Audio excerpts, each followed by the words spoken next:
What is up, everybody? It is your boy Farai. Thank you once again for tuning in to another video, man. Shout out Notification Squad. Comment below. Make sure to smash that like button if you're there. Today we're going to be doing another Q&A from Instagram, so check me out there if you want, me to answer any questions. Let's get straight into it. As always, definitely make sure to check the awesome links in the description. Links to my vocal recording course, vocal mixing course, and vocal enhancer for FL Studio. I do also offer Zoom consultations, as well as mixing and mastering services. Let's get it. First question comes from Nick Drip, and he asks, I want to be a better artist, and I want to get better at finishing songs. Do you have any advice? Yes I do. Over the years I've learned to really specialize in production management, so I do have some advice for all the artists, mixers, producers out there. Okay, there are already two main characteristics that I've found when it comes to working on film sets, right? When it comes to producing albums, when it comes to mixing songs and handling artists and doing all these things, right? Two characteristics that make things an absolute breeze. So stick around and I'm going to talk about it, right? Alright, so the first and most important characteristic that you need to adopt to your workflow will be to find a way to increase the pressure of when you're working on your tracks. There is something in psychology that we call the Yerkes-Dodson law. Now this is a law that shows that there is a direct correlation between pressure and performance. So it is your job to figure out how you can find the best way possible to do the most in a shortest span of time. Okay, now let's tie that into our world of art, right? Let's just say you are an actor on a film set and you've got the cameraman rolling, you've got the sound guy rolling, and you've got the director who has a vision, right? You are going to try and perform your best while all of this is happening, because guess what? The stakes are high, right? That would be considered an optimal kind of level of performance, right? Now what we can also have is, let's just say you are recording your own music or recording drums or recording the guitar for 12 hours a day. That can be a bit too much, okay? That can reduce efficiency and performance. Again, if you're sitting in your bedroom alone, you could find that you are demotivated because you are not being stimulated enough, right, in order to actually pull that performance out of you. So my way of dealing with this for artists is that you need to find a set time that you are going to choose to record, to work on music, and to work on your craft. So for example, many successful artists I know like to record at night because there's nothing else left to do in the day. They can have their fun, right? They can hang out with their friends, but they focused that time specifically for messing around in the studio to make that music, right?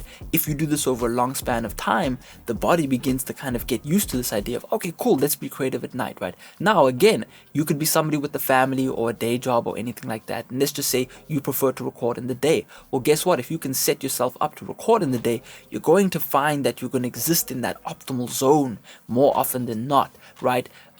Leaving your career to randomness is not going to be an efficient way to find a success, okay? And this leads on to my second point, workflow efficiency. I know this is a lot to take in, but this is the best way to do it, okay? Workflow efficiency to me, in, for example, my life, is creating a template. This is why we have templates on the web store. Check them out.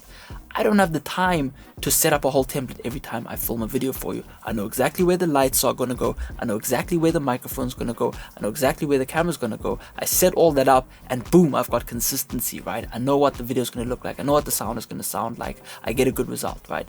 That is a form of workflow efficiency. Now, how it works for artists: find yourself a template that you like. Find yourself a certain style of music that you like to work within, and don't leave it to randomness. If you can mix these two traits together, I swear to you, you're going to find a huge improvement in your overall workflow. Now, heading back to your question, you said that you want to finish your songs as well. My advice and remedy for that is to also have critique on your music, right? I see way too many artists, release a song on SoundCloud and then not actively seek out any feedback on that. The best place to start is your family, although you might have a bit of a biased opinion there. Go out, seek your friends, ask them if the song is good or not, right? And the more feedback you gain, right, the more you're going to begin to kind of fix all the errors with your music, right? So for example, you may find, damn, maybe my hook really is a bit too repetitive, right? Maybe the hook really is too long, right? Maybe my songs are too short, maybe my songs are too long, whatever, right? You are going to come to find that all of that critique is actually going to contribute to you making better music in the end, right? So there you go, right?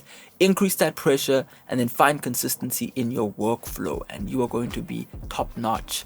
Keep at it. Akame asks, Best quality change to mixing of recent years. So I actually asked him about this question in a bit more depth, and what he was asking was, what are the greatest changes to have happened to the industry in the past few years? And I would say it has been ease of accessibility, right? I mean, when we look at, for example, the music industry, or the producing industry, or whatever it is, right? Many years ago, it was very much gate kept, right? You had to sign to a record label in order to get reach, right? You had to, sign to a record label to even get access to a high-end studio, right? Sony Studios, I think, in New York shut down many years ago because it just wasn't needed anymore. Sony, at kind of the brink of the CD era, had built this very expensive recording studio, and suddenly everyone was recording, in smaller studios, right? Because the sound quality differences were just, it didn't justify having, running costs of in the excess of hundreds of thousands of dollars, right? And so, the average artist now has access to equipment that is up to par with the best stuff, right? An audio interface does exactly the same as what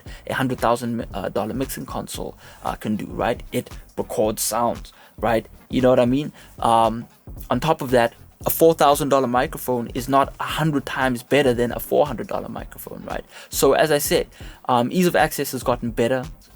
Second to that, I would probably say the fact that artists can independently do their own thing. We've seen success stories from artists like Russ, off the top of my head, and many other artists that have just been able to have a full-fledged career, but without having to have that huge infrastructure machine back them, right? I mean, when we look at the early 2000s, they would spend $1 million on a music video, right? When you listen to artists like Blady and all of these different artists out there, they're doing kind of the cool handheld camera, cell phone thing, and they're getting really beautiful results. So, there are no excuses anymore. I'd probably also say software's gotten a lot better. Everything is just a lot better, but obviously with that comes, the redundancy, right? A lot of good engineers are being overlooked now. People aren't focusing on that high-end quality anymore, and that has kind of hurt, I would say, the sound industry a little bit, because now, the overall quality of the industry is just a bit less than what it used to be. So there are pros and cons to this, but it is what it is, right? All right, another question. When will you do another mixing subscriber songs? Well, to answer the question, we are trying to do this once a month. So, pile through emails, check all the different songs, and then record. Recording takes a bit of time, but again, I'm trying to do that. Maybe I'll even start doing it live if I can. I haven't actually tested out my rig going live, even though I do have really nice internet now. Right there. That little thing. But yeah, I'll try, right? And we'll see what happens. And yeah, let's keep going. All right, Young Sign asks, favorite 500 series API style preamp, and then favorite Neve clone. Keep up the good work. All right, I would probably say I've never used 500 series style units, but I do have a API, what is that, a 212L mic preamp, and I think it sounds pretty cool. Personally, I'm more of a Neve fanboy. I do love the API. It definitely has a clinical sound. I use it more on instruments because it just has a really fat kind of mid-range. I love the Neve because it kind of warms up vocals. It sounds really nice. But I would probably say a lot of the good stuff that's coming out right now that is easily accessible is the Cappy audio stuff. I have seen a lot of different engineers. I know there's a guy, I think I think I'll try and put his channel here, but anyway, he's like a big lover of Cappy, and he has really nice sounding videos and things like that, and audio examples. So Cappy are probably the best to get the 500 style stuff. It has some of the original transformer methods being used and whatnot, but again, equipment has just gotten so much better over the years to where you don't need to spend $2,500 to get the Neve sound. Golden Age projects, I've been preaching this for years now. $250 will get you a really nice preamp, and then again, I'm sure they do it in the 500 style unit. So check them out, listen to examples on YouTube. It's so hard to find differences, right? So it is what it is. Find what you can use and make use of it.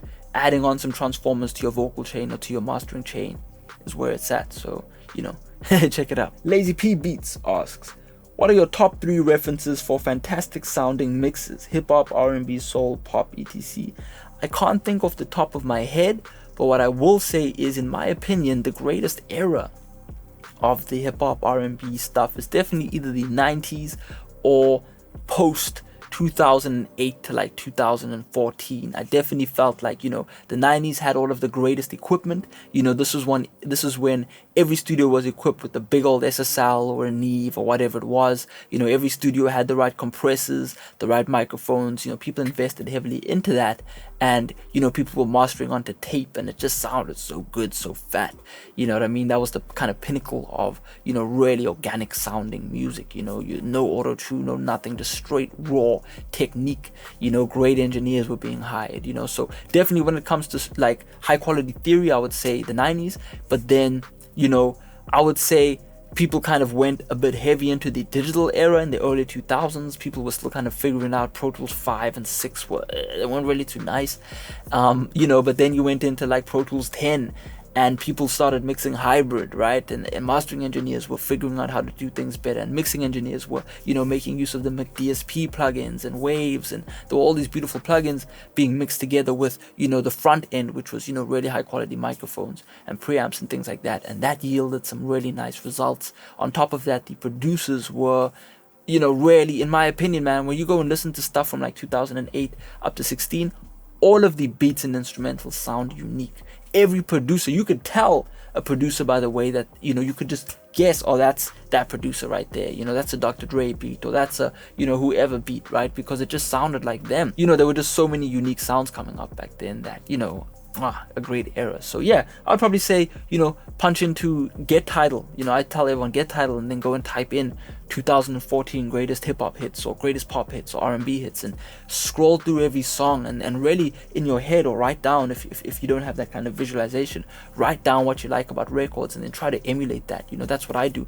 Whenever I get a song that sounds like another song, or similar to another song, or has a similar type of instrumental, I listen to what the vocals sounded like, and then I try and kind of mix it all in there, and you know, you'll find good stuff. But again, there is some really good stuff coming out today, because now people have perfected the hybrid mixing system. People have perfected the analog to digital thing. You know, back in 2005, analog to digital sucked. You know, it didn't sound very good.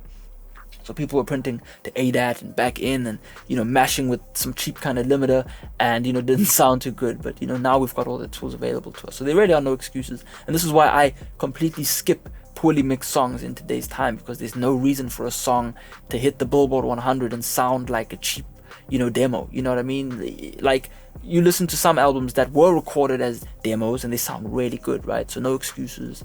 You know, find what you like and use them as references. Alrighty, and there you go. That is another question and answer. I hope you had a good time. Definitely make sure to smash like if you haven't. If you lasted this long in the video, shout out to you. You are a true subscriber, and I appreciate, you know, all the time that you've put into this channel. I really hope you have become a better artist, producer. And yeah, man, I'll check you out next time. Enjoy your weekend, and stay recording, stay working hard every day, and I'll check you in the next one. Peace out.